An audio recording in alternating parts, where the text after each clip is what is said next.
রয়েছে পারমাণবিক অস্ত্র। এখন ভালো করে খেয়াল করবেন, আফগানিস্তানে এই যে 2 বছরের উপরে 2 বছরের অধিক গাজার উপর যে নৃশংসতা চলেছে, আপনারা আফগানকে বা আফগান সরকারকে সেই অর্থে কোনো বড় প্রতিবাদ করতে দেখেছেন? তারা যেভাবে আমরা তাদেরকে নবী রাসূল বা অনেক বেশি কিছু আউলিয়া মনে করে ফেলি, তাদেরকে ইসলামের সঠিক কি বলবো ঝান্ডাধারী মনে করি, গত 2 বছর বা তার অধিক সময় কসাইরা যা করেছে তার বিরুদ্ধে আমরা আফগান তালেবানদেরকে কোনো শক্ত স্টেটমেন্ট দিতে দেখেছি? দেখিনি। প্রথম দিকে কিছু ফাঁকা বাতাস দিয়েছে। এখন অনেকে প্রশ্ন করবেন পাকিস্তান কি করেছে, ওটা কি করেছে, বাদ দেন।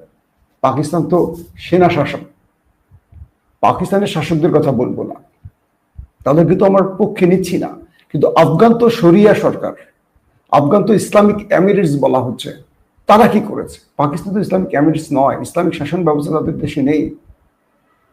আমরা আফগানকে একদম, একজন লিখছেন মাসুম ভাই আপনাকে এত ভীতু হিসেবে আমি দেখতে চাই না, ওই দেশটার নাম নিতে ভয় পান। ভাই ওই দেশের নাম নিতে ভয় পাচ্ছি না, সারাদিন নাম নিছি, চ্যানেলের উপর প্রচুর স্ট্রাইক এসে জমা হয়ে আছে। আপনারা বুঝতে পারছেন না আমার ভিডিও অনেকে পাচ্ছেন না কেন? আমার চ্যানেলের ফেক ভিডিও যারা ছাড়ে তারা প্রচুর দর্শক পায়, আর আমার দর্শক আমার ভিডিও পায় না, নোটিফিকেশন যায় না। তারপরও বলেন এটা তো আমার চ্যানেল টিকিয়ে রাখতে হবে, নাহলে আপনার কথা শুনবেন কি করে? আমাকে কি করবে? আমাকে মারলেন, মেরে ফেলুন, সেটা নিয়ে আপত্তি নেই। আপনাদের জন্য যে কথা বলছি সেই কথার মাধ্যমটা বন্ধ হয়ে গেলে কি করবেন?